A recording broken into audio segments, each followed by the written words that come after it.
A China passou a última década cavando a cova do motor a combustão. Encheu o mundo de baterias, despejou dinheiro em carros elétricos, construiu fábricas gigantes e ajudou a transformar gasolina em sinônimo de passado. Só que agora ela fez algo que parece uma traição à própria revolução. Construiu um motor a combustão tão eficiente que passou por cima de Toyota e Honda no jogo que elas dominaram durante décadas. E esse vídeo é sobre essa contradição, sobre por que o país que mais lucrou com a morte da gasolina decidiu criar um motor capaz de fazê-lo durar muito mais tempo. A resposta não é nostalgia, não é arrependimento, é uma armadilha comercial. Porque enquanto Europa, Estados Unidos e boa parte do Japão discutem qual será o próximo carro elétrico, existem lugares no planeta onde a tomada ainda nem chegou. Países onde carregar um carro continua sendo difícil, burocrático, caro ou simplesmente impossível.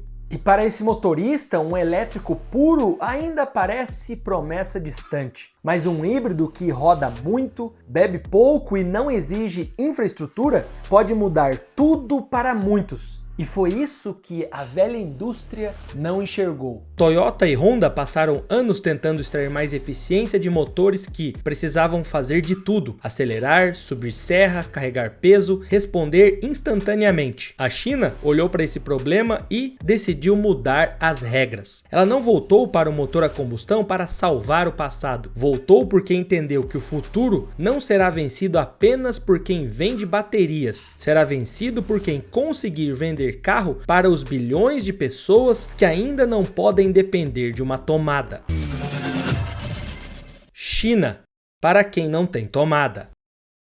Bora entender a física primeiro, eficiência térmica, e ela é mais simples do que parece. O termo é só um percentual da energia que existe dentro do combustível que o motor consegue transformar em movimento de verdade. O resto vira calor jogado fora pelo escapamento, pelo radiador, pelo bloco do motor. E aqui está o detalhe que assusta. Um carro comum a combustão desses que já estão na rua agora mesmo, fica entre 20% e 35% de eficiência. Ou seja, na melhor das hipóteses, 2/3 da gasolina que você paga viram calor inútil, energia que você comprou e que escorre pelo cano de escape sem nunca mover o carro 1 centímetro. Durante décadas, esse foi o teto que ninguém conseguia furar. E os melhores do mundo eram os japoneses. Sim, conjuguei o verbo no passado. Você entendeu, né? Eram eles. O motor Dynamic Force da Toyota, o eMMD da Honda, o que havia de mais refinado em motor de produção, batia em 40%, 41% e parava ali. E o quinto motor da família EA888 da Volkswagen, referência alemã de engenharia, ficava na mesma casa dos 41%. Os 50% de eficiência só existem em um lugar do planeta, na Fórmula 1,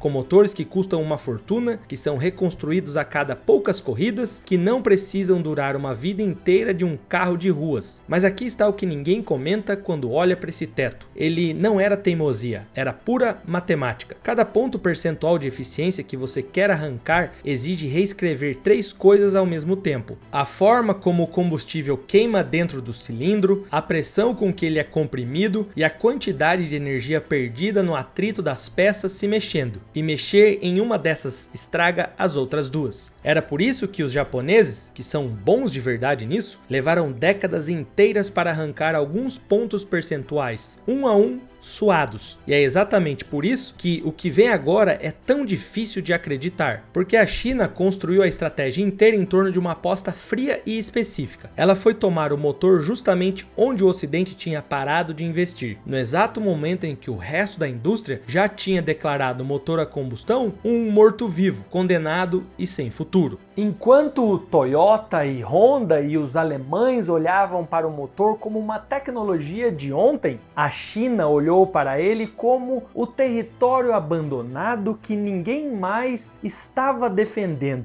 e foi para cima. E essa é a parte que parece puro marketing, mas não é. O que aconteceu nos últimos meses não foi uma empresa lançando o motor, foi uma corrida. 3 fabricantes chinesas diferentes, concorrentes entre si, romperam quase ao mesmo tempo a barreira dos 48% de eficiência, aquele território que até então só pertencia à Fórmula 1. E a parte que mais embaralha a cabeça é o tipo de motor que fez isso. Não é protótipo de laboratório, não é uma peça de exposição que roda 10 minutos e desliga. São motores motores de rua, projetados para rodar dezenas de milhares de quilômetros sem revisões pesadas no carro que uma família comum vai comprar. Pois bem, vamos lá. A Chery chegou a 48,57% com o motor que ela chama de Kunpeng. A Geely chegou a 48,41% com o sistema IHEV e a Dongfeng a 48,09% com o Match 1.5T. E a razão disso nunca ter existido antes é simples de entender. Ninguém tinha atacado o problema com inteligência artificial simulando a queima do combustível milhares de vezes. E ninguém tinha casado isso com uma arquitetura híbrida dedicada, que libera o motor de ter que responder tudo sozinho. E o número que vem agora é o que a concorrência não quer dizer em voz alta. Vamos pegar o motor da Chery, por exemplo, o tal Kunpeng. Ele trabalha em uma taxa de expansão de 26:1, e para ter referência, motores comuns ficam entre 12 e 14:1, então é mais que o dobro de aproveitamento de cada explosão dentro do cilindro, conseguindo com um mecanismo inédito de tripla articulação de dupla curva, que foi desenhado por simulação e inteligência artificial, não por tentativa e erro de bancada. E o ponto que muda tudo na leitura desse número é a escala por trás dele, e aqui a própria Chery põe as cartas na mesa. Mais de 3 bilhões de yuans investidos, mais de 500 engenheiros no projeto, mais de 200 patentes registradas, mais de 50 mil horas de testes de bancada. Isso não é um golpe de sorte de um engenheiro genial, é um esforço industrial, pensado, planejado, com data para entrar na linha de produção. E aqui a conta para de fechar por outro lado.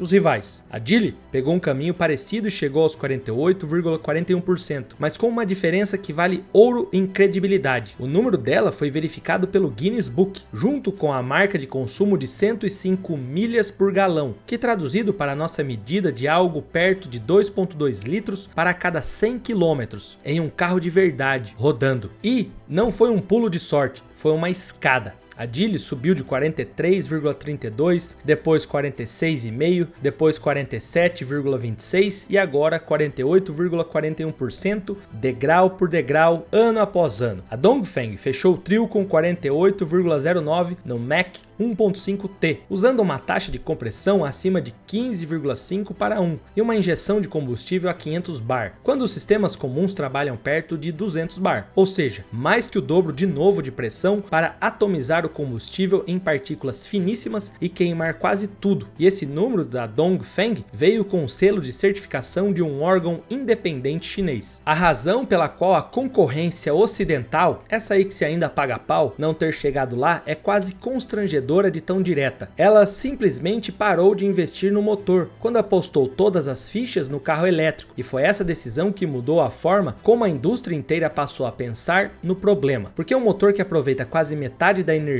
do combustível, casado com um sistema híbrido bom, faz uma coisa que parecia contradição até pouco tempo atrás. Ele entrega uma autonomia combinada que chega perto da de um carro elétrico, só que sem a ansiedade de plugar na tomada, sem depender de uma rede de recarga que na maior parte do mundo simplesmente ainda não existe. A própria Geely fala em um consumo de 3 litros para cada 100 km, com 20% a mais de potência, e quando você puxa esse fio, a reação em cadeia aparece por inteira. Pense no que isso significa na prática, na rua, no dia a dia, no seu dia a dia. Para a concorrência, o motor deixou de ser vantagem natural dos japoneses. Aquele terreno que era deles, por direito, simplesmente sumiu. Para o consumidor que mora em um país inteiro sem infraestrutura de recarga, e muitos países são assim, o híbrido super eficiente deixa de ser apenas aquele meio termo e vira uma escolha mais racional que existe e que gasta pouco sem nunca te deixar na mão. Para a indústria como um todo, nasce uma nova fronteira, uma meta que há pouco tempo soaria absurda, um carro que faz 100 km por perto de 1 litro de combustível. E esse número não é detalhe, porque cada 1% de eficiência térmica corta cerca de 0,3 litros a cada 100 km. Então, quando um motor chinês abre 7 pontos de vantagem sobre o melhor da Honda ou da Toyota, isso não é orgulho de engenheiro, é diferença real no tanque, no seu bolso, no custo de cada quilômetro rodado. Para de ficar pagando pau para quem não tá nem aí para você. O novo problema que cai no colo da concorrência é o mais difícil de todos, porque não é só sobre quem tem o melhor número em uma apresentação, é sobre quem consegue fabricar isso em massa. E é aí que a Chery diz ter montado uma linha para produzir 500 mil desses motores por ano, com uma segunda linha a caminho para dobrar isso e chegar a 1 milhão. Ou seja, a vantagem saiu da bancada de laboratório e foi para o chão de fábrica, que é onde de fato dói nos concorrentes e importa para o consumidor. Agora, também seria desonesto contar essa história sem dar à concorrência o crédito que ela tem, e a Toyota ainda tem bastante. A japonesa domina as vendas globais de híbrido há décadas, com uma engenharia de motor que o mundo inteiro respeita e com um sistema de divisão de potência por engrenagem planetária que virou referência de confiabilidade, com milhões de carros rodando sem dar problema, ano após ano. E ninguém em sã consciência questiona isso, porque de fato os caras também são bons nisso. Mas aqui está o que a versão oficial convenientemente deixa de fora, pois enquanto a Toyota refinava e protegia seus 40%, 41%, os chineses adotaram uma arquitetura diferente, série paralela, com transmissão híbrida dedicado, e passaram por cima do número que mais importava. E o sinal mais revelador de tudo não veio da própria China, veio do Japão. A própria Nissan, que é concorrente territorial da Toyota, correu atrás com o sistema e-Power, na casa dos 42%, e com um motor novo desenhado justamente para perseguir o pico de eficiência, o que é, de forma silenciosa e sutil, a admissão de que eles sabem que ficaram para trás e que a China está ganhando esse jogo. O sinal mais alto de que a hierarquia da indústria virou de cabeça para baixo é uma confissão que veio de dentro. O próprio presidente da Chery revelou que uma montadora aí estrangeira, centenária, uma daquelas marcas tradicionais que sempre foram donas da tecnologia, está em conversas para adotar o sistema híbrido chinês em grande quantidade. Para o engenheiro-chefe de uma chinesa, isso vinha sendo preparado em silêncio. E, quando vem à tona, soa menos como uma propaganda e mais como uma admissão. A roda girou e é agora o Ocidente que quer a tecnologia da China. Ou seja, meu caro, você que defende aí cegamente, quase que de forma ignorante, certas tradicionais que sempre trataram mal você, aquela italiana, aquela alemã ou aquela americana, bom, fique ciente que logo logo eles podem estar usando motores chineses. E é exatamente por levar a concorrência a sério que a gente precisa olhar com honestidade para os buracos dessa história, porque eles existem. Parte desses recordes de eficiência vem de motores construídos especificamente para um tipo de híbrido, em que o motor funciona como gerador, rodando quase sempre em uma rotação fixa e ideal. E é muito mais fácil bater um pico de eficiência nesse regime controlado do que em um carro que precisa responder a acelerações bruscas, subidas e ultrapassagens, por exemplo. Pico de bancada, naquele ponto perfeito, não é a mesma coisa que o consumo real que você vai ver ali no dia a dia. Quem promete que está vendendo um pouco a mais. Tem também a questão da verificação, e ela não é igual para todos. A Geely tem o selo do Guinness Book, a Dongfeng tem a certificação de um órgão independente, mas o número mais alto de todos, o da Chery, ainda depende de uma validação externa mais ampla. Então o caminho honesto é tratar esse número como afirmação das próprias empresas, até que terceiros confirmem de fato. E aqui está a parte que deveria tirar o sono dos concorrentes, mesmo descontando todo esse exagero de marketing. 3 fabricantes chineses diferentes, independentes um do outro, romperam a mesma barreira histórica quase ao mesmo tempo. E isso não é coincidência. Isso é um sistema estrutural de um país que decidiu vencer esse terreno específico. As projeções de longo prazo do setor, inclusive de consultorias ocidentais, apontam que os híbridos vão se manter como uma fatia firme